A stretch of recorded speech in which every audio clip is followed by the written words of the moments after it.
that was just insane. And then, that is insane. That was the craziest breakthrough I had. And then my man over here having vision. Yeah. That's awesome. And then the rest of it, I kind of, at some point you kind of feel like you're floating on the third one. And I ran until my muscles burned and my veins pumped battery acid. More powerful than a locomotive. An idea is like a virus, resilient, highly contagious. Able to leap tall buildings in a single bound.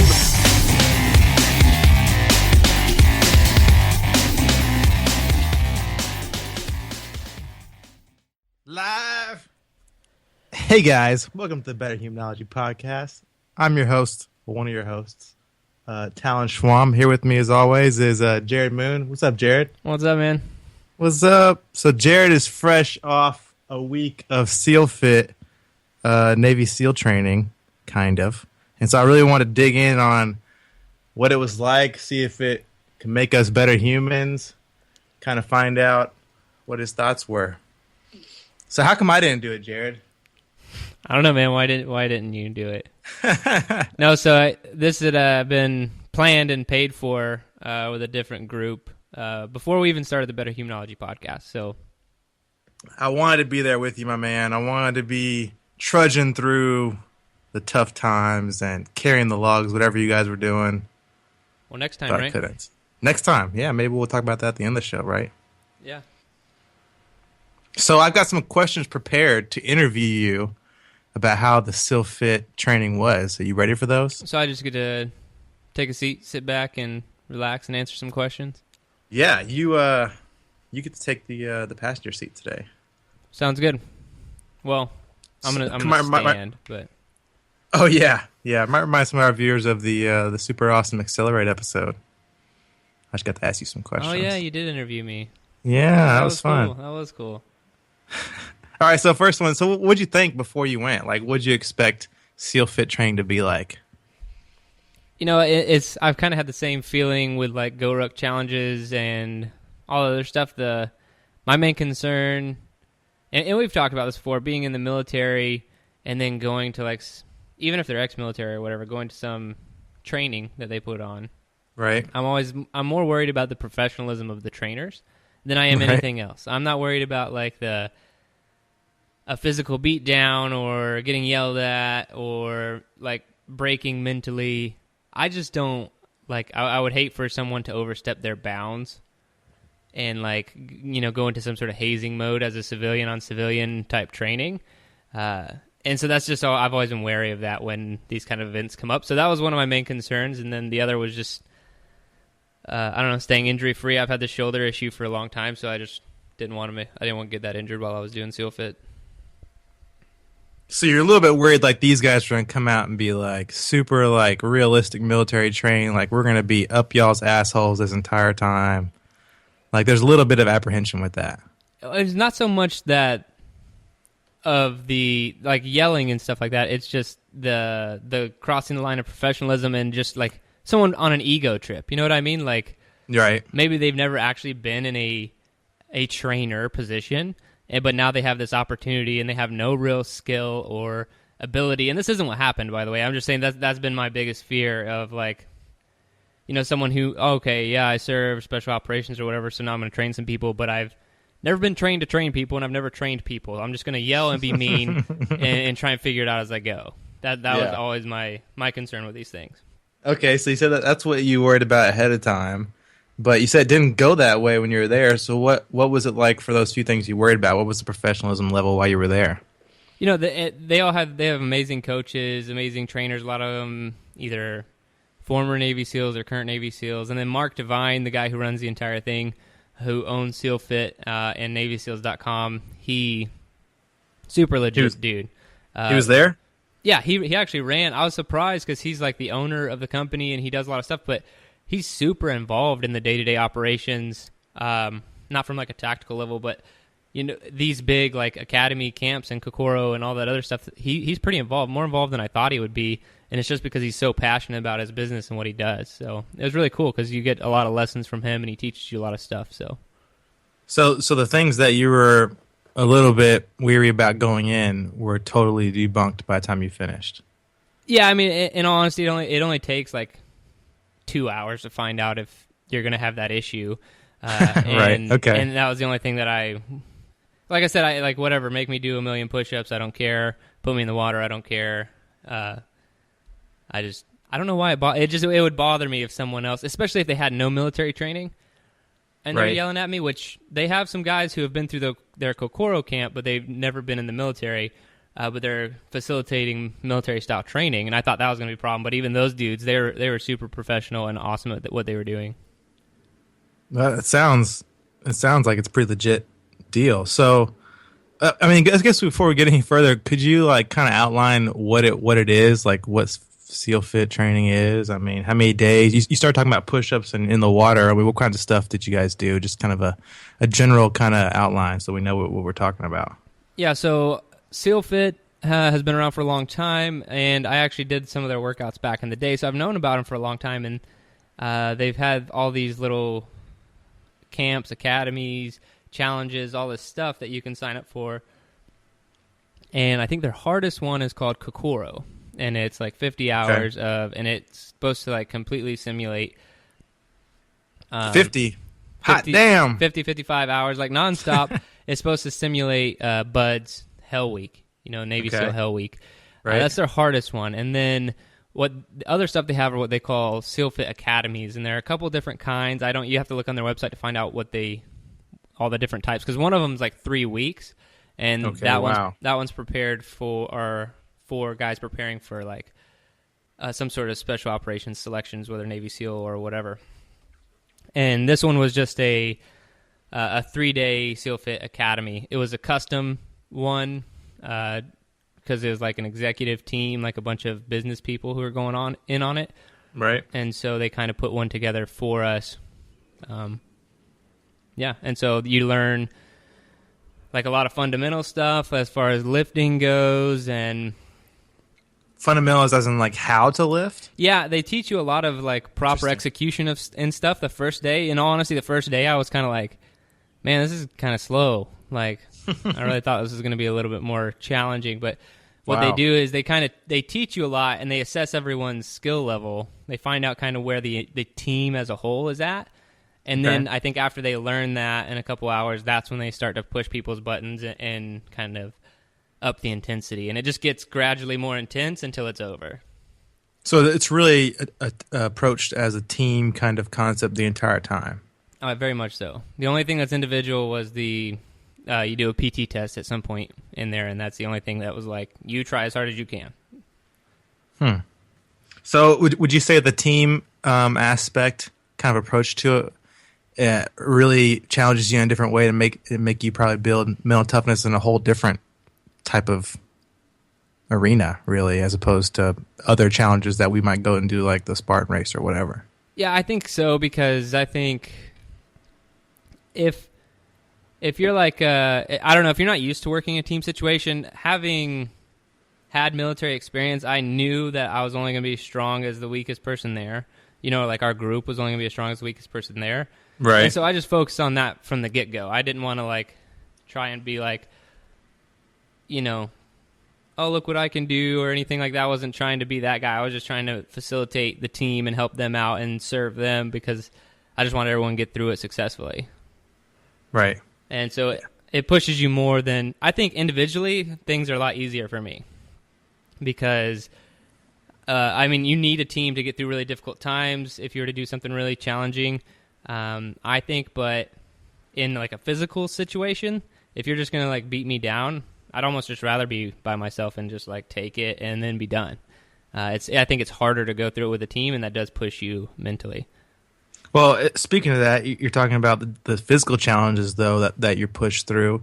What you think was probably the most difficult physical challenge that you go through while you're there? That's a good one. I think, I don't know, probably the water. Like, yeah, because I never do any of that stuff. That's what I would assume. And so you do the whole like, linking the arms together, and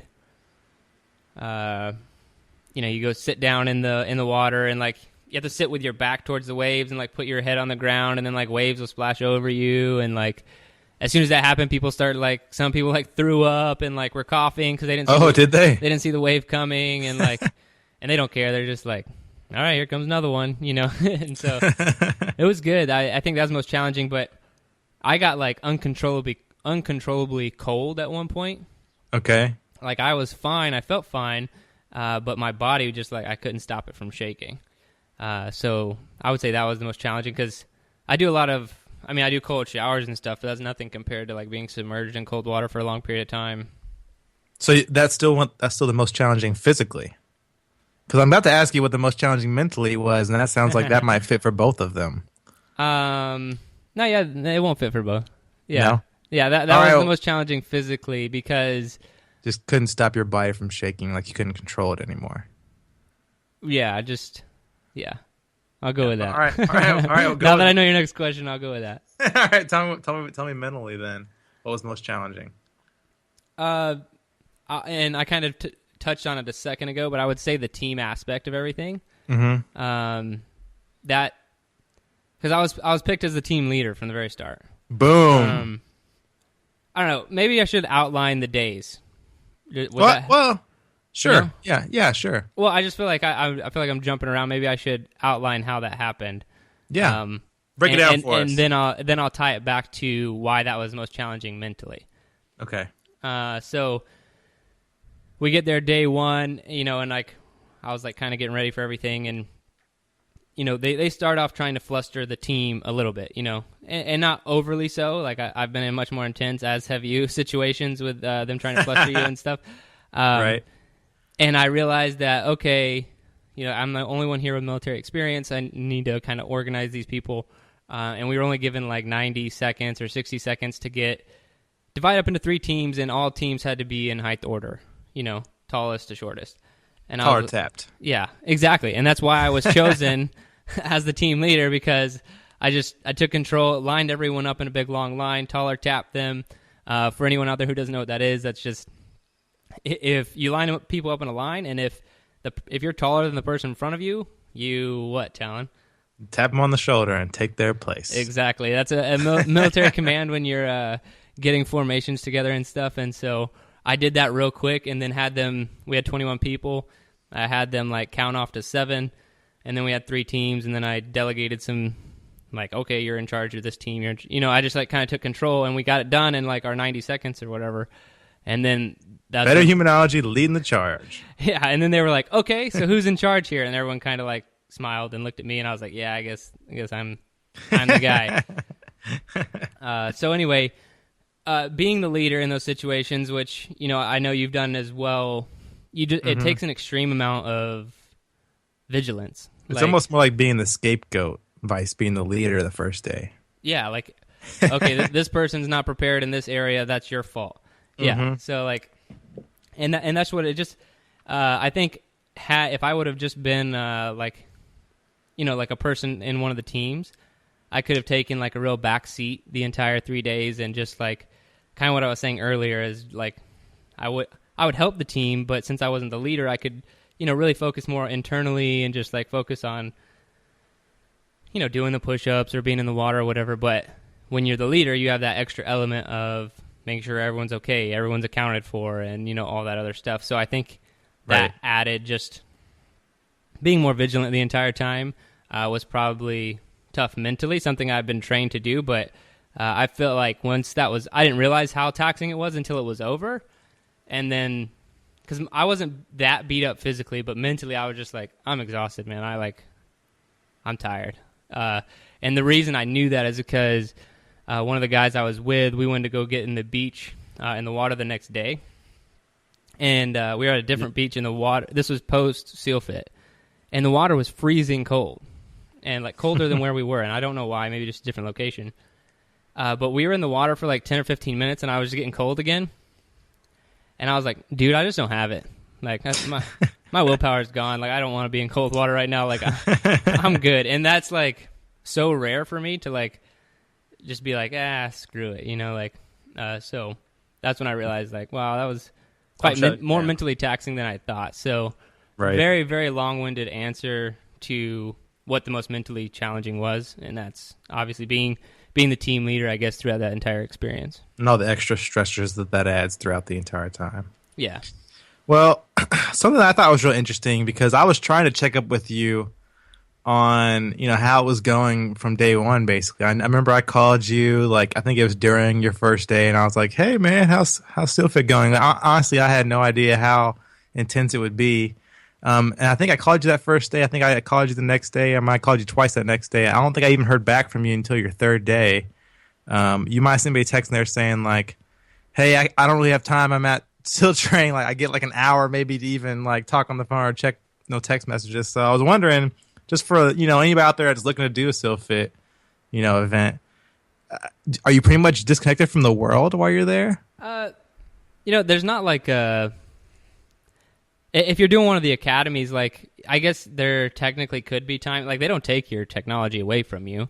Okay. Just you start pretty early in the morning. I think. Well, one day we started at like 3 a.m., but the other days we start at like 6 a.m., and then it goes until pretty late at night. Like, I don't know, I can't remember now, like 8, 9, and then by the time you're eating and showering and all that stuff, it's like 10 o'clock or 9 o'clock or whatever, and then, yeah, you just don't have a lot of time. Like, if you want to get enough sleep for the next day and you already know you're waking up early, you don't have a ton of time to talk on the phone. Can't be chit-chatting on the phone. Right, but, I mean, like, it's not like locked up like the military where they like might actually take your stuff away. It's just you don't have time to focus on it. You really don't have time to focus on it during the day. Like, if I would have carried my phone around with me, maybe I could have like shot some texts out at lunch. But even during lunch, they had someone there who was like teaching you something during lunch. Oh, so wow. like every hour was used up until you got released at night. Wow. I mean, you get your money's worth for that purpose. Yeah, I mean, giving you that nonstop stimulation, keeping you on the game, right? Yeah. Okay. Well, something you mentioned to me, though, we did get to talk just a little bit before the show, something that I thought, really fits with what we try to do at Betterhumanology and is interesting, especially in the stuff I'm into, is that you said that you guys did a lot of like meditation type techniques while you're there during the training. Yeah, dude, in all honesty, I had not done a lot of research on, I guess, SEALFIT in general. Like, I knew about their workouts and I knew about Mark Divine and stuff, but I didn't know about. I knew he was all like the mental toughness guy too, but I didn't know how much he was into meditation, box breathing, warrior breathing, all this stuff that he's doing. And so I kind of thought going in that we were just gonna like do a crap ton of PT for 3 days and then go home. And I was like, oh, whatever, I guess I'll do it, Right. Because I was invited by someone else, and I was like, cool, whatever, yeah. But it was a much different experience, way more learning-based. You get to learn a bunch of stuff, and that's part of it. He's trying to develop the mental side as well. And so he does, there's straight-up meditation, which we kind of talked about. We did another episode, and I guess I'll throw out a disclaimer, since we haven't really talked about meditation too much since our experiment, is... well, it's funny because that guy, you remember the guy who emailed us after the meditation episode? Yeah. And he's like, I am not Buddhist. Remove me from all email lists. Take me off of your website and all this other stuff. And I was like, dude, I'm not a Buddhist either. Like, I throw out the disclaimer now because I didn't know so many people had like association with like religion and meditation.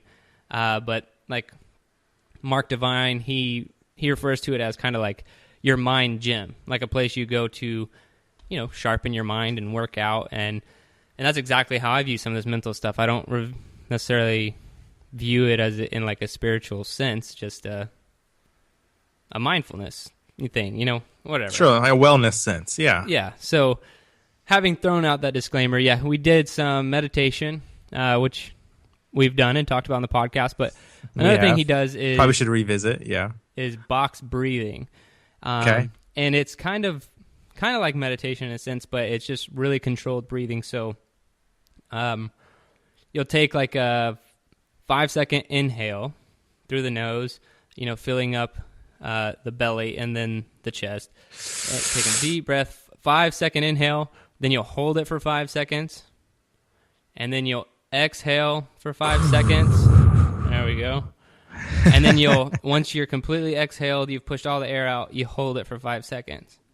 That's one breath. Okay, and it's cyclical, so just over and over, you just do that? Yeah, you do that a lot. And so, like, and he has all this, some of the stuff he teaches is amazing. I will go ahead and recommend people get his book, The Way of the SEAL. Oh, dang. And yeah, I'm throwing it out there just because I recently read it and I thought it was really good. But he kind of talks about some of this stuff, and he talks about the different kind of fuel sources that you have, and everyone thinks about food or whatever, but then, water, of course. And then he talks about air being fuel and how people don't really utilize their breath and how it can really help you in stressful situations, controlling your breathing. And that stuff was really like hit the mark for me, because some of the meditation stuff is I can't always focus on that, but the box breathing, just a little bit, it's simple. It clears your mind and focus, because you're supposed to have a clear mind. You're not supposed to be like sitting there thinking about your day and doing box breathing. You're supposed to try to get through the entire, couple of cycles without having to, I don't know, think about what you had for dinner or whatever. So, yeah. I think that's cool, because sometimes I think the lack of thought or the lack of action can kind of be healing sometimes. So I can see how that would be. That sounds like an interesting experiment for us maybe down the line, box breathing. Yeah, I thought about it. I had heard about it, and I was like, well, maybe we should do that as an experiment. And I was like, I don't understand how it's different from meditation. And now I kind of get it now that I've done both. But what's going to blow your mind, right? Oh. Right? Just straight up blow your mind. Just blow it right out now. It's going to be gone. And, I'm ready. Here it goes. Is warrior breathing. Warrior breathing? What? Dude, by far. Human breathing. So Talon, we haven't talked about this, right? No, yeah. We have not talked about warrior breathing. Okay, dude. Warrior breathing, by far, one of the craziest experiences I've ever had in my entire life. You try and drop some new stuff on me during the cast. Yeah. So, by far, like, one of the craziest experiences I've ever had in my entire life. Break it down for me. Okay, so Mark, he brings in this, like, special dude, martial artist. I don't know what he does. I don't really remember his title. And he leads you through warrior breathing. And some sensei. Pretty much, yeah. Okay. And so the purpose is you're taking these extremely deep breaths. You're getting hyper oxygenated. Like, you're taking in like aggressive breaths from the nose and like filling up, your chest and your lungs all the way to full capacity, but you're doing it kind of aggressively. It's really weird to start out. Okay. But what you're doing is, hyper oxygenating your blood. So, like, if you were to go run at 800 meters as fast as you possibly could right now, that would obviously be a huge oxygen demand on your body. Your body would be starving for oxygen and trying to take in as much as it can. Sure. But when you're not running and you're just laying down and you get the same amount of oxygen in your body, a lot of crazy stuff starts to happen. And I had been warned by like 2 people before we started this thing. They're like, look, dude, I know, like, whatever, you might be skeptical. I don't care. Just like give it 100%. Do everything the guy says. At least go through the entire thing, because you might not ever be able to do something like this again. And I was like, okay. This sounds like some crazy shit. I got 2 people giving me the warning. I'm going to treat it seriously. I'm going to do everything he says. So you're doing these really aggressive breaths. And then after a while, then he kind of takes over. You're just kind of doing them on your own. And then he's like, okay, he does them all together. And then you do 50 of these really deep inhales and exhales together. And so you do 3 sets of that over time. And then after you finish the 50 breaths, you just hold your breath until you need to breathe again. And because you're in this hyper-oxygenated state, you, like... Then when you exhale, you just like barely let go of your breath. You like don't just kind of open your mouth and let the air flow out. You don't like push it out or anything. And I think I held my breath honestly for like 5+ minutes. No way. Yeah, but that's not even what blew my mind. So he talked about how the first set, how some things in your body are going to get a little bit uncomfortable because there's going to be all this oxygen running to areas of the body that don't normally get this much oxygen and stuff, and your hands and feet might get tingly and stuff. And I was like, okay, yeah, whatever, I can handle that. And then, he kind of alluded to having, some people are going to have like an out-of-body or like spiritual like experience, possibly in the second and third sets of this. And I was like, okay, whatever. And he said, like, some people might get emotional, like, all sorts of this crazy stuff, right? But like, you had an out-of-body experience. You're jumping the gun. So first, the first set, I got uncomfortable in some areas and tingly hands or whatever. And then the second set, I started to see stuff. And wow. What'd you see? And this is crazy. Like, you know me, like, I'm a pretty conservative guy. Like, you're a total skeptic. You don't believe any of that crazy stuff. Yeah, I'm a huge skeptic, and so I just want the listeners to know that, where they don't. I don't know. I don't care what anyone thinks. That's about why me. I'm getting so excited. You don't even believe what happened to you. I can tell what happened. This is so exciting. Yeah. So I think everyone knows exactly who I am now if they don't already. So huge skeptic about this kind of stuff, but I was like, all right, whatever. And then out of nowhere, kind of had that out of body experience, and I was inside my house. What? Teleportation. And I was floating above my wife, Emily, and she was holding our two sons. And I could see my sons, and I could see the top of Emily's head, and then she just looks up at me and smiles. And I'm talking like clear as day, not like, oh, this might be what that is. Like, straight up, like, put me on some strings in my house above my wife, and that's exactly what I was seeing. And then wow. Have you talked to her about it? Yeah, I told her about it. Did she say, like, oh, yeah, I saw you look there? She didn't say she saw me. I was hoping that when I first got home, I was like, did you do maybe anything? No, and then she disappeared real fast, and then out of nowhere came I'm trying to distinguish which one in history it is, a Trojan or Spartan helmet. Okay. Appeared. Probably Spartan helmet, right? Yeah, probably. Well, anyway, a warrior's helmet popped up as clear as day in front of me, and that's all I could see after that, after my family disappeared. And then that was just insane. And then, that is insane. That was the craziest breakthrough I had. And then my man over here having visions and shit. Yeah. That's awesome. And then the rest of it, I kind of, at some point you kind of feel like you're floating on the third one, and just like that's where the real like craziness starts to occur, and then it's over, and you don't want it to be over. You're like, come on, let's keep doing it. Let's do more of that. But that was by far the craziest experience at SEALFIT, and I would recommend anyone, go to SEALFIT just for that experience. I don't think they sell it unless you do one of their academies or camps or whatever. But can we not do an experiment? Dude, there's no way. That guy, he like plays music. He like walks you through it. It's really legit. I've already thought about like, can I recreate this? And like, I don't think I can. I don't even know how long I was in that room. Like, I could have been in there like 30 minutes or 2 hours. I have no idea. Wow. Well, we're gonna have to see about something, because that sounds like it has to be an experiment for Betterhumanology. Dude, I want you to do it so badly, because I think you'd have a really great time with that. The warrior breathing. Yeah, that sounds pretty cool. So I mean, on my mind, we're gonna have to figure something out, because that sounds like two future experiments to me: box and warrior breathing. All right, so this is gonna be an obvious answer, I think, but the last real question I had for you was, can SEALFIT make you a better human? So would you approve it or disapprove it? Absolutely approve, dude. Pretty simple answer. I think I'm pretty familiar with the physical training and pushing myself mentally, and going there, and I think they do a good job of that while maintaining a level of professionalism. But then I got like completely blindsided by all the meditation and breathing stuff, which is actually hugely beneficial. So, approved plus. I think it was an amazing experience. Dude, it gets me so excited for when we try the next one. Hopefully I get to come along. The next SEALFIT experience? Heck yeah. Yeah, so are we doing that? We need to. We need to put that on the docs. So we want to, just so the listeners know, we want to go to Kokoro. I'm pretty sold on it now that I've been to SEALFIT. Okay, what's the difference between Kokoro and the one you went to? Kokoro is like just the longer, more intense one?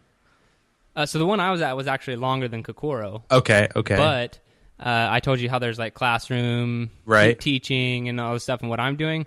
So there's a lot of teaching and they push you. But me personally, like even in the cold water and stuff, I never got to a point where like I was anywhere close to my mental breaking point. Like I wasn't there. Okay. Like it was good. It was a lot of training, but you know, I feel like I could have probably handled a lot more. That's probably Kokoro. Kokoro, like literally just beats you down and pushes you mentally for like 55 hours nonstop, and it's completely simulates Hell Week. I don't think there's a lot of instruction. Obviously, I've never completed it, but like Kokoro is much harder. I would say like probably 10 times harder than what I went through. 10 times. All right, yeah, we're gonna have to. Like a lot of so rhabdo is where your muscles break down and start to poison your kidneys. Happens to CrossFitters in extreme heat or if they're dehydrated or whatever. Right. A lot of people in Kokoro get rhabdoed out of the class and like can't complete it because they have to go to the emergency room. Like that's the intensity level of Kokoro. All right. Yeah, I think we'll have to think about that one. So you think about it. So I have one little surprise for you. Since I have you on this other end a second time, I want to make good use of it and throw some quickfire questions at you. What do you think about those? I'm always down for some quickfire questions. I know you love the quickfire questions. Yeah. So they've been altered a little bit so they fit the SEALFIT, interview mold. All right. So to start, remember, with quickfire questions, I'm going to shoot them at you fast, and you can answer with one-word answers. You can answer as long as you like. Okay? All right. I think I'm ready. I've been through this a few times. All right. So the hardest workout you did at SEALFIT. Give me one, because this is completely unscripted. Everyone else probably thinks we planned this, but he didn't. So let me think about hardest workout we did at SEALFIT. I'm trying to think of... Water doesn't count. Water doesn't count. I'm trying to think of what the workout was. So we were doing... We did a bunch of stuff, like they call it grinder PT, which is just like basically military PT, like a bunch of calisthenics and stuff. Right. And I was fine for most of that. And then we did our physical fitness test, and then we had to sprint. And and I think one of the coaches came up to me because he was gonna he's at first he was just gonna be like, all right guys, follow me. And then he came up to me, he's like, Moon, what's your mile time? And I was like, dude, in boots, I don't know, maybe like 6:30. And he's like, I was afraid of that. He's like, just follow Moon or myself, whoever makes it, just, follow them. And, so So you're faster than him is what he was saying.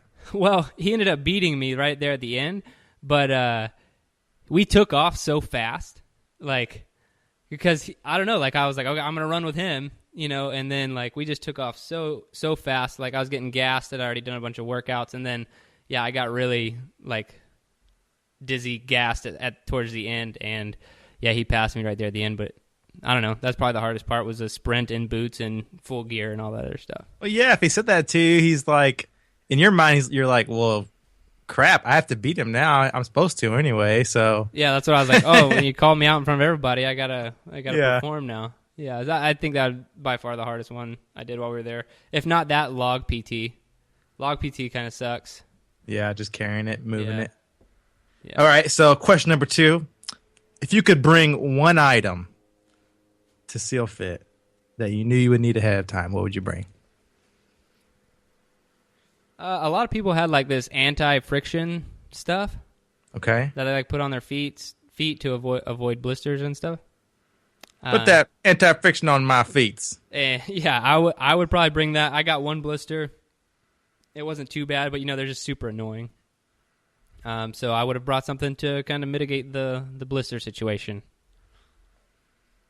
Okay, and then that'll fit, something to mitigate the blister situation. Got it. All right, next one is, what's your best suggestion for those who try out SEALFIT to get the most out of it? I would say just go in with an open mind, because we just talked about how I was a huge skeptic about warrior breathing going in, and I wasn't the only one. I was there with a lot of dudes who were like, what's this going to be like, who had the exact same experience. They didn't see my wife, but they some sort of crazy story to tell. So even if you're listening to this and you think I'm crazy, just go in with an open mind and go try it out. See what happens. You really have to experience it to understand. So go in with an open mind.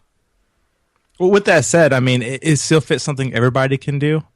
Is it something everybody can benefit from? I know we've approved it already, or you have, but can anybody just say, hey, I'm going to go try out and do SEALFIT and become a better human?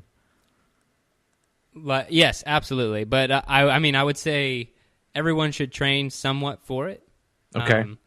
If you're not already on a training plan, make sure you start training for it. But they have academies in, all the way from like level 1 academy up to Kokoro. Got it. And I feel like they have something for everyone, and they're going to tailor it to your level. I mean, even if you're the worst person there, it might suck for your team a little bit, but you're going to get through it. So no matter what, they'll figure out to make it useful for anybody. Yeah, if you don't, and doable for anybody. Yeah, if you're prepared mentally to go through the entire thing, they're going to get you through the entire thing. Like, I mean, if you quit or get injured or whatever, those are different stories. But if you're there the entire time, even if you're just the weakest link, your team's gonna get you through. All right, on, my man. So yeah. I got one last quick fire question for you. Remember, this is 100% open ended. It's the most important question on the show. What's your best advice? No, I'm just kidding. That's everything we have. Actually, that's all the questions I had for you in the interview. But that's great, man. Yeah. So Kokoro SEALFIT. Next year, man, we gotta do it. Sounds like we need to. It sounds super intense and awesome. Hopefully, like Kokoro has like an even more souped up, even like meditation program and souped up everything program. Yeah, I know that they do warrior breathing at the end of Kokoro as well. If you can stay awake, because at that point you like haven't slept for 50 hours, and they're like, okay, let's meditate. Oh, it's no sleep the entire time. Yeah. Oh. I just like talking you out of this slowly. I'm not selling it real well. So next year, Kokoro, maybe I'll be interviewing Jerred again on how it went. I'm bringing you with me. But Speaking of other stuff, I mean, we could end the show soon, but we have the 100-mile bike race coming up in August. Very soon, like right around the freaking corner. Yeah, dude, you better get on a bike. I haven't ridden a mile. I thought we were supposed to be doing it without training. What's the point? We're doing it. It's a mental toughness challenge more so than anything else, right? I guess we could talk about that a little bit more, man. I talked to a cyclist while I was out in San Diego, and like, she was like actually getting mad at me when I told her what we were doing. Uh-oh. Yeah, and I was like, she's just like, well, you don't respect your body, you don't respect the bike, like you're gonna like. That's a lot of time in the saddle, all this stuff. I was like, maybe. I might train for it, but I do understand where she's coming from. But I thought I don't own a bike. What am I supposed to do? Yeah, I don't know. I'll be fine. We'll make it. It's about pushing your mind and pushing your body, and right? We have the Spartan Beast in October, so yeah. So we got some stuff coming up, man. See, that was the Spartan helmet you were seeing in your mind's eye. You were like, hey, I got something I got to prepare for. It's coming up. I interpreted it completely differently. But we'll go with that. Yeah, I was foreseeing the Spartan Beast. But with that said, if you guys like the show, please go on over to iTunes and give us a 5-star rating. We'd greatly appreciate it. Yeah, that's it. That's all I got, man. That's all we got. All right. Go over to Betterhumanology.com and do something there.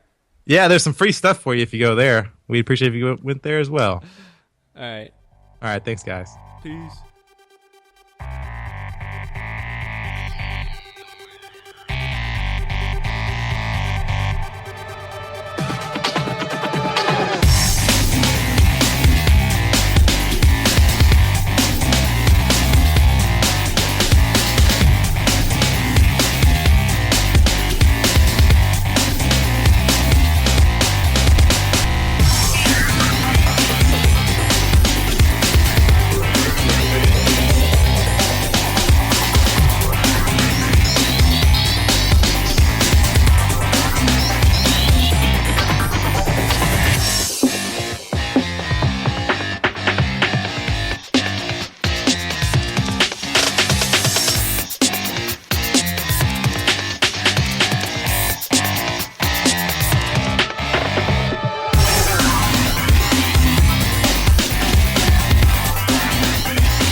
your best.